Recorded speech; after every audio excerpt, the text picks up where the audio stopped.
坏，一口就够了。你什么意思啊？可惜啊，糟蹋了那秘制的酸梅汤，汤勺上涂了鹤顶红，多么好的汤水，都会变味道的。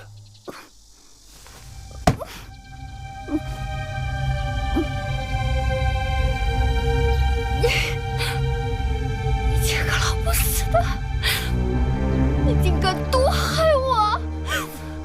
米英，你胆大妄为！你用那鹤顶红，不仅要害芈月母子，还要取义后的性命。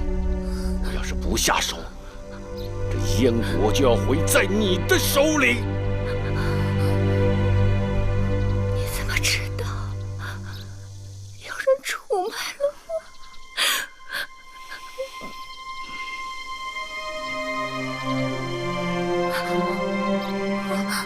是你！我早该想，是你这个贱人！别怪罪他人，沉水入火，自寻死路，凭谁也拦不住。你是我夫君，为何不与我陆离同行？不错，我是你的夫君，但我更是燕国的国相，不能为了你与燕国为敌。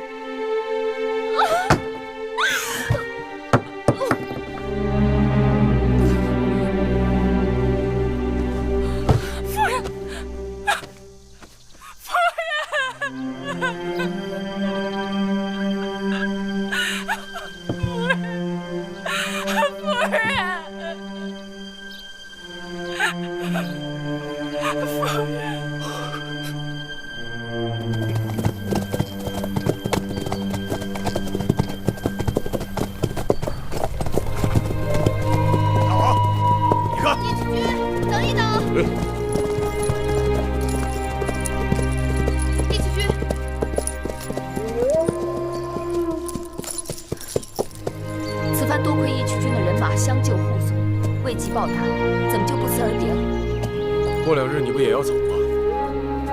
来的时候没给你打招呼，走的时候也就不用了吧。子歇和我会铭记义渠君的这份情谊。我不要他记着，只要你记着就行。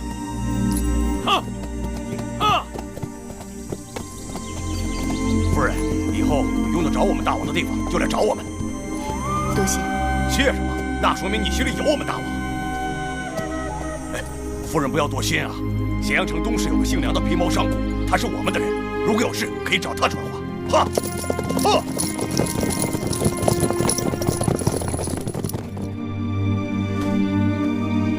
义渠君走了以后，这驿馆里显得空落落的。可不是，这些日子与他们一路，整日闹哄哄的，可他们一走，又觉得太冷清了。明日我们启程。子歇去准备路上需要的东西了。从齐国到楚国还有很长的路要走，赶紧收拾东西吧。好。哎，对了，夫人，刚才我去后院听驿馆的驿丞说，郭国相的夫人昨日突然死了。那个歹毒的女人，天报应，早就该死。她死了？慧儿，你听真切了吗？慧儿听得真真的，说她是得了什么急症，郭国相好伤心呢，已经向大公主禀报，回去办理丧事了。母亲，你怎么了？那个女人蛇蝎心肠，把我们害得好惨。她是罪有应得，可你知道吗？她也姓芈，也是楚国人，她是母亲。同父异母的姐姐，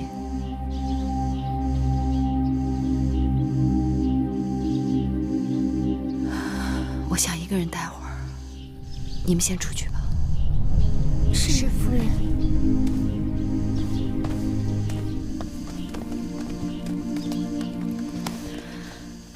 夫人，雍大人来了。拜见夫人。雍大人，快请起。夫人，大王驾崩，臣奉命迎公子季归国，商议立新君之事。你是奉何人之命而来？臣乃奉嬴夫人之命。嬴夫人？是，还有朝中许多重臣，都期盼着公子季与夫人回国。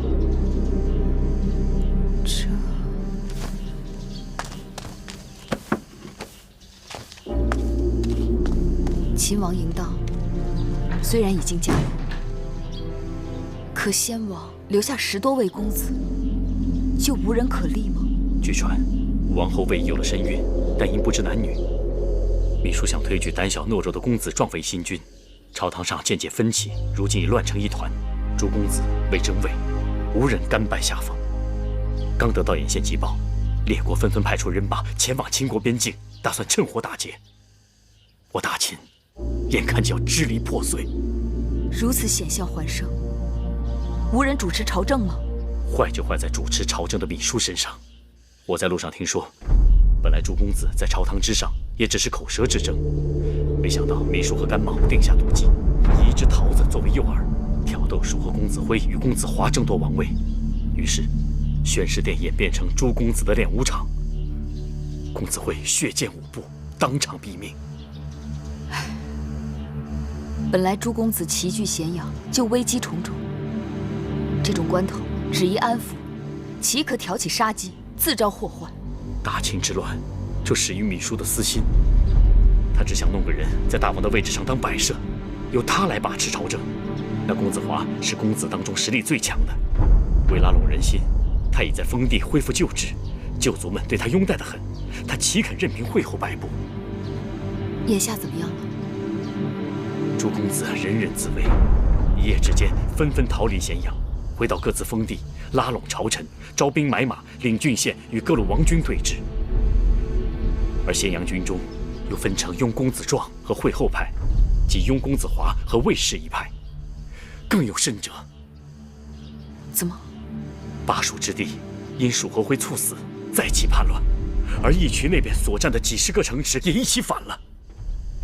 这么说，秦国已经四分五裂，狼烟遍地。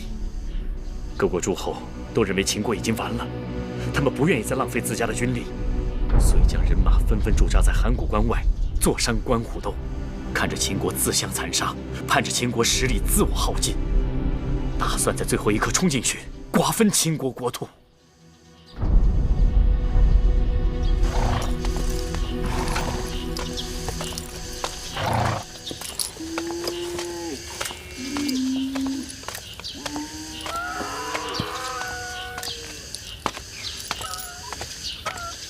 黄公子，这些都是什么人？雍瑞雍大人来了。雍大人来了，他来做什么？既然魏仪有孕，父子相继，也算是正理。芈姝执意不肯，大约是怕魏仪之子被立为大王后，魏仪成为母后，而他只能成为祖母，大权旁落。武王后身后有魏夫人支持，公子华又手握重兵，更加上魏国的干涉，芈姝的担心有其道理。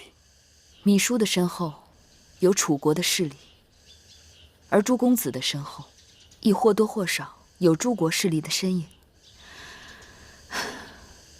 秦国的江山就要被他们分食一空了。夫人，大秦朝不虑夕，全凭夫人和公子出手力挽狂澜。此话怎讲？雍大人，你不远万里来找我们，岂不知我和继儿的身后却是什么都没有，空空如也。夫人或许不知，先王临终前曾有一道遗诏托付给嬴夫人，说若来日国中诸公子争位，当立公子季为王。你说什么？夫人，难道猜疑雍瑞的话有伪？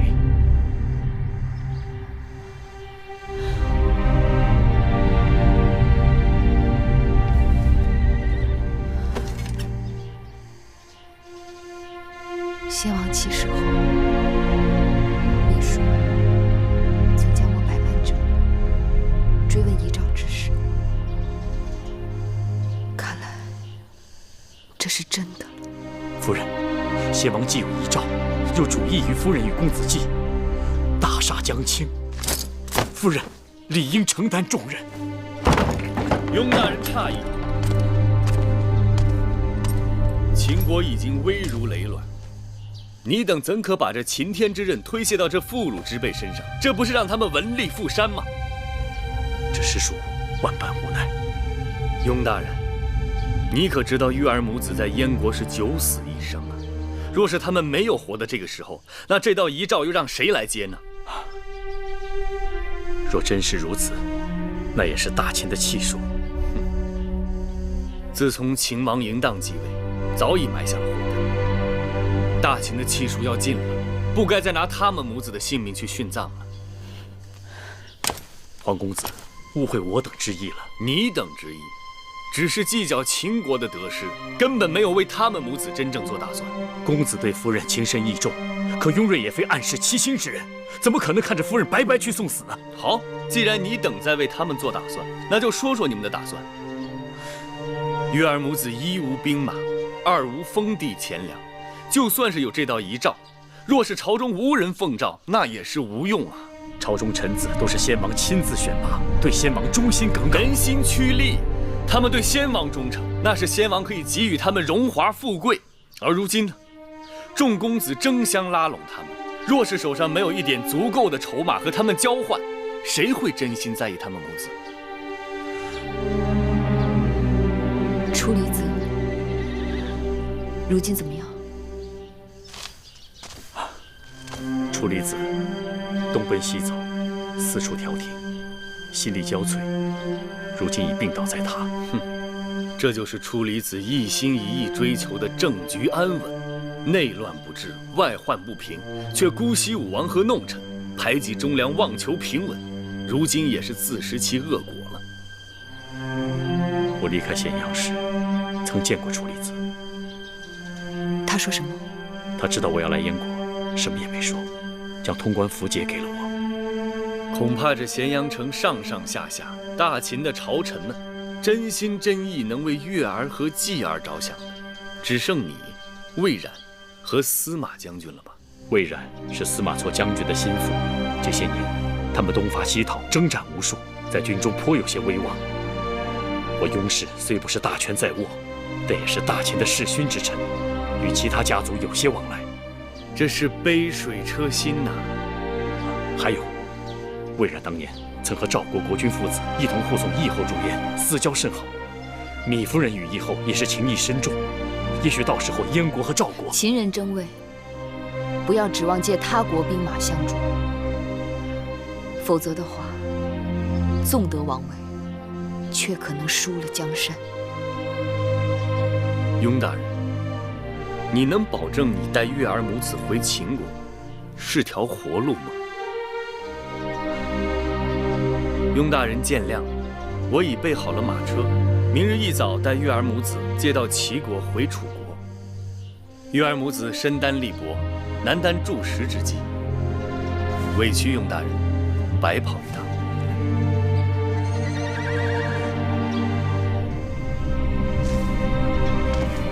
微臣明臣启程反秦，雍瑞深知夫人非一般妇人之见识，苟利国家，不求富贵，还望芈夫人救国救民于水火，携公子季与微臣一同反秦。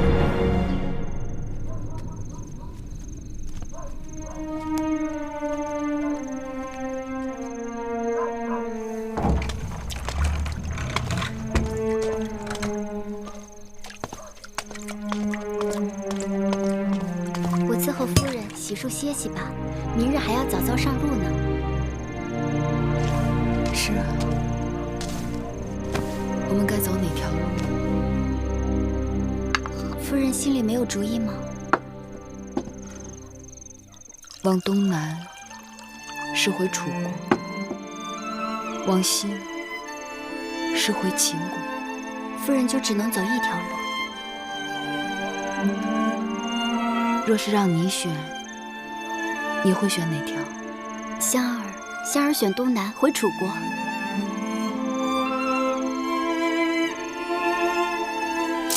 香儿，离家多年，想回家了。树高千丈，叶落归根。夫人不也曾梦回楚国吗？如今又有了黄公子，我们跟着他，可以在楚国安身立命，顺顺当当的抚养公子长大成人。你也这么想？黄公子与夫人情投意合，我们看着心里高兴。继儿睡下了吗？早就睡下了。公子今日在仿写七国不同的文字，看他把这案几弄得乱乱的。你先放那儿吧，我还想再坐一会儿，一会儿我来收拾。你也累了一日了，快去歇息吧。夫人也早些歇息。去。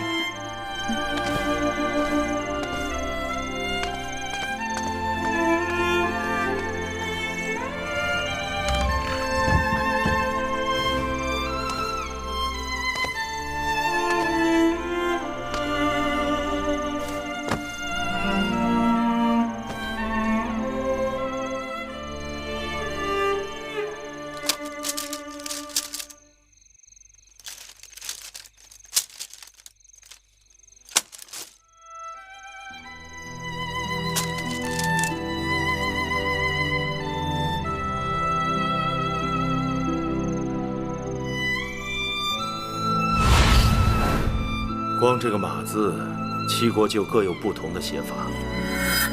想要征服列国，征土地容易，征服人心，却因为文字、货币、度量衡的种种障碍难。只要统一了疆土，再想统一文字、统一度量衡，也不过是岁月光阴的事情。习俗一致了，人心自然顺服。这是寡人的志向。